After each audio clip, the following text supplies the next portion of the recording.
Excellent. Hello everyone. Okay, visual studio 2022 இதை வந்து உங்களுடைய சிஸ்டமில் இன்ஸ்டாலேஷன் பண்ணிக்கிங்க. ஓகேவா?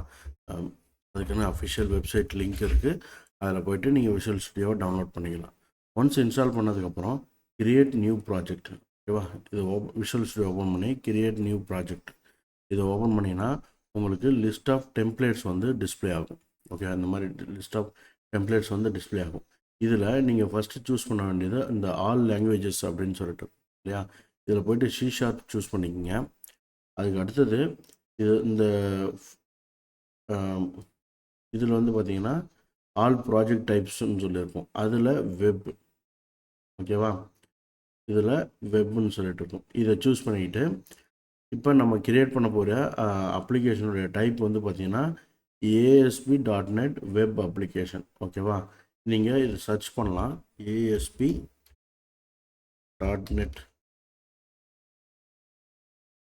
ஓகேவா? வெப்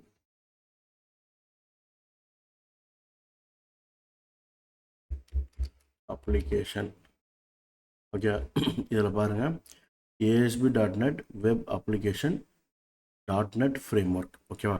இந்த .NET ஃப்ரேம்ஒர்க்கு தான் நீங்கள் சூஸ் பண்ணணும். சப்போஸ் இந்த இது உங்களுக்கு வரல அப்படின்னா நீங்கள் என்ன பண்ணணும்னா அப்படியே ஸ்க்ரால் பண்ணிவிட்டு எல்லாத்தையும் ஸ்க்ரால் பண்ணிங்கன்னா இந்த மாதிரி ஒரு ஆப்ஷன் காக்கும், install more tools and features.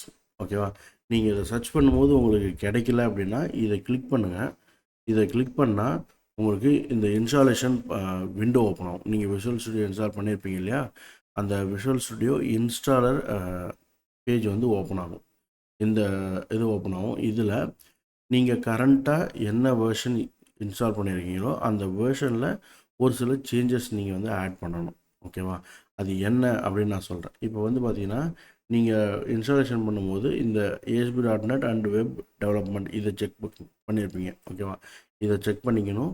அதுக்கு அடுத்தது C# விண்டோஸ் டெஸ்க்டாப் டெவலப்மெண்ட். ஓகேங்களா? இதையும் செக் பண்ணிக்கணும். இது ரெண்டும் ரொம்ப முக்கியமானது. ஒன்று இந்த ஒர்க் லோடில். அதுக்கு அடுத்தது இண்டிவிஜுவல் காம்பனண்ட் அப்படின்னு ஒரு இது இருக்குது. ஓகே, இதை ஓப்பன் பண்ணிவிட்டு நீங்கள் என்ன பண்ணணுன்னா இந்த .NET framework 4.7 SDK target pack, அடுத்தது 4.8 .NET framework 4.8 SDK and target pack 4.8 target pack. இது இது இது ரெண்டில் ஏதாவது ஒன்று எனேபிள் பண்ணால் கூட போதும். ஆனால் ரெண்டுமே SDKவும் நீங்கள் எனேபிள் பண்ணணும், டார்கெட் பேக்கும் எனேபிள் பண்ணணும். ஓகேவா? அது முடிச்சது. அதுக்கு அடுத்தது பார்த்தீங்கன்னா .NET framework project and item templates அப்படின்னு ஒன்று இருக்கும். இதை எனேபிள் பண்ணிங்கன்னா தான் உங்களுக்கு வந்து அந்த லிஸ்ட்டில் உங்களுடைய ப்ராஜெக்டுடைய பெயர் வரும். ஓகேவா? ஸோ இதை எனேபிள் பண்ணிங்க. இது இந்த இந்த 3 ஆப்ஷனையும் எனேபிள் பண்ணிவிட்டு நீங்கள் வந்து இந்த இடத்துல அப்டேட் அப்படின்னு சொல்லி ஆப்ஷன் கேட்கும். அது கொடுத்துட்டிங்கன்னா வந்து முடிஞ்சிடும். இப்போ என்னுடைய இதில் நான் ஆல்ரெடி கான்ஃபிகர் பண்ணி வச்சுருக்கேன், அதனால் எனக்கு இது தெரியாது. ஓகே, இன்கேஸ் உங்களுக்கு வேணும்னா இதை போட்டுட்டு இந்த இடத்துல இன்ஸ்டால் அப்படின்னு சொல்லி கொடுத்துட்டிங்கன்னா இந்த காம்பனன்ட்ஸ் வந்து உங்களுக்கு வந்து இன்ஸ்டால் ஆக ஆரம்பிச்சிடும். ஓகேவா? ரைட். ஓகே, இப்போ நான் வந்து இதை நான் க்ளோஸ் பண்ணிக்கிறேன். இப்போ எனக்கு இது ஆல்ரெடி இருக்குது. சரியா? நான் வந்து ASP.NET வெப் அப்ளிகேஷன் அப்படின்னு சொல்லிட்டு நான் டைப் பண்ணியிருக்கேன். எனக்கு இங்கே பாருங்கள் இது இல்லை, வெப். ஓகேவா? ASP.NET வெப் அப்ளிகேஷன் அதில் C# டைப் ஃபஸ்ட்லேயே இருக்குது. ஓகேவா? இந்த இடத்துல C# இருக்கும். ஓகே, இதை கிளிக் பண்ணிட்டு நெக்ஸ்ட்டு கொடுக்குறேன். என்னுடைய அப்ளிகேஷனுடைய நேம், நீங்கள் ஏதாவது உங்களுடைய அப்ளிகேஷனுக்கு என்ன நேம் கொடுக்கணுமோ அதை கொடுத்துட்டு அந்த ஃப்ரேம் ஒர்க் நம்ம அங்கே செலக்ட் பண்ணியிருந்தோம் இல்லையா, என்ன ஃப்ரேம் ஒர்க் வேணும் அப்படின்னு சொல்லிட்டு .NET ஃப்ரேம்ஒர்க் 4 ஆர் 7.2 4.7.2 இதில் 4.8 வந்து சூஸ் பண்ணிக்கோங்க. ஓகே, அடுத்தது வந்து கிரியேட் கொடுத்தீங்கன்னா உங்களுக்கு இந்த மாதிரி ஒரு விண்டோ வரும். இதில் நீங்கள் வெப் ஃபார்ம்ஸ் இதையும் நீங்கள் ஓப்பன் பண்ணலாம், அல்லது எம்டி ப்ராஜெக்டில் போய்ட்டு எம்டி கிளிக் பண்ணி இந்த ரைட் சைடில் வெப் ஃபார்ம்ஸ். ஓகேவா? ஸோ இது பண்ணிங்கன்னா ஆல்ரெடி ஒரு ப்ராஜெக்ட் எல்லாமே ரெடியாகி வந்துடும். நீங்கள் அதுலேருந்து ஒர்க் பண்ணுற மாதிரி இருக்கும். இது வந்து எம்டியாக க்ரியேட் பண்ணி அதுலேருந்து நீங்கள் உங்களுக்கு ஒன்று ஒன்றா பில்ட் பண்ணுறதுக்கு ஈஸியாக இருக்கும். அதனால் ஃபஸ்ட்டு எம்டி, இதில் விண்டோஸ் ஃபார்ம் போட்டுட்டு கிரியேட் கொடுத்தீங்கன்னா உங்களுக்கு இந்த மாதிரி ஒரு ப்ராஜெக்ட் வந்து கிரியேட் ஆகும். ஓகேவா? ஸோ ஒன்ஸ் இது கிரியேட் ஆனதுக்கப்புறம் நம்ம போய்ட்டு இந்த அப்ளிகேஷனை ரன் பண்ணணும். ஓகேவா? இது கிரியேட் ஆகிறதுக்கு கொஞ்சம் டைம் எடுக்குது. ஓகே, இப்போ இந்த அப்ளிகேஷன் வந்து கிரியேட் ஆகிடுச்சு. வெப் அப்ளிகேஷன் 5 அப்படின்னு சொல்லிட்டு இதில் பார்த்தீங்கன்னா உங்களுக்கு வெப் கான்ஃபிக் இதில் என்னென்னலாம் ஃபைல் இருக்குது அப்படின்னு சொல்லிட்டு இது எல்லாமே உங்களுக்கு சொல்லுது இல்லையா? இப்போ இந்த ஒவ்வொரு ஃபைலும் அதனுடைய பர்பஸ் என்ன அப்படின்னு சொல்லிட்டு நான் வந்து உங்களுக்கு ஒரு ஒரு டாக்குமெண்டேஷன் மாதிரி இங்கே ரெடி பண்ணியிருக்கேன். ஓகேவா? நீங்கள் என்னுடைய ப்ரொஃபைலில் போய்ட்டு ASP.NET லேப் ப்ரோக்ராம்ஸ் அப்படின்னு சொல்லிட்டு உங்களுக்கு வந்து ஒரு ரெபாசிட்டரி கிரியேட் பண்ணியிருக்கேன். இதில் இந்த ஃபோல்டர் ஸ்ட்ரக்சரை பற்றி நான் உங்களுக்கு எக்ஸ்பிளைன் பண்ணியிருக்கேன். ஓகேவா? இதில் இந்த ஃபார்ம் அப்ளிகேஷனில் என்னென்னலாம் இருக்கணும் அப்படின்ட்டு, ஆப் டேட்டானா என்ன, இதுக்குள்ளார என்னென்ன ஃபைல்லாம் வைக்கணும் அப்படின்னு சொல்லிட்டு உங்களுக்கு எல்லாத்தையுமே நான் வந்து இங்கே இன்ஸ்டாலேஷன் வந்து நான் உங்களுக்கு கொடுத்துருக்கேன். ஓகேவா? என்ன மாதிரியான ஃபைல்ஸ் க்ரியேட் பண்ணணும், ஓகேவா?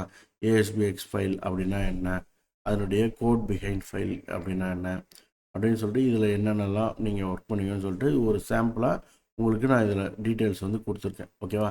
இதை நீங்கள் ஒரு வாட்டி கோத்ரூ பண்ணிங்க. இப்போ இந்த இதை நான் அப்படியே உங்களுக்கு எக்ஸ்பிளைன் பண்ணுறேன். இங்கே பாருங்கள், ஃபஸ்ட்டு வந்து இந்த டாட் ப்ராஜெக்ட் ஃபைல். ஓகேவா?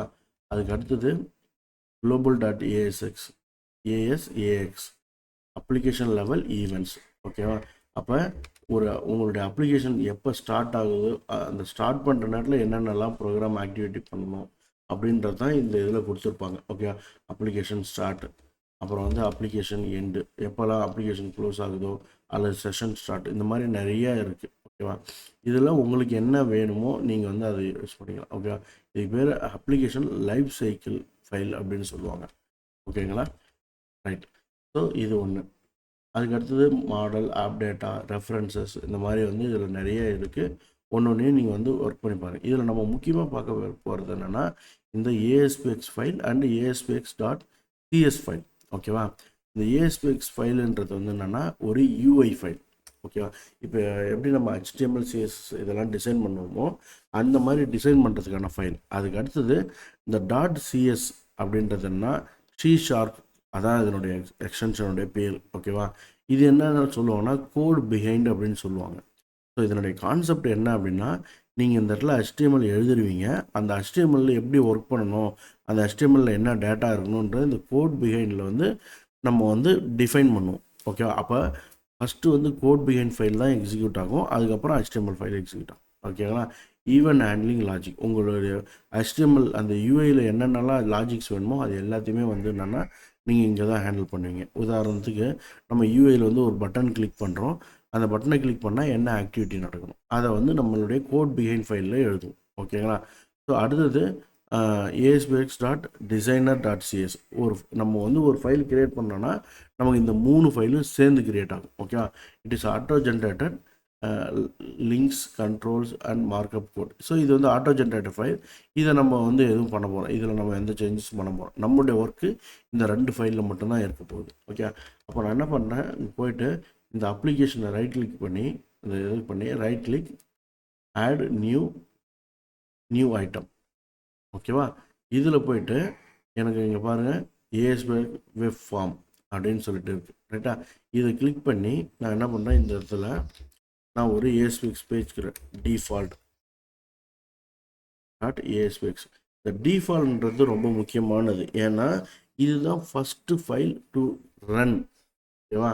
ஸோ இப்போ பாருங்கள், இந்த மாதிரி ஒரு பேஜ் வந்து கிரியேட் ஆகிடுச்சு. இப்போ இதை நான் ASPX பேஜ் போட்டேன்னா எனக்கு அந்த 3 ஃபைல் கிடச்சிடும். ஓகேவா? So first default.ASPX, ASPX.CS and designer. So நம்ம வந்து இந்த 2 ஒர்க் தான் பண்ண போகிறோம். ஓகேவா? ஸோ இப்போ இந்த அப்ளிகேஷனை ரன் பண்ணி பார்ப்போம். ஓகே,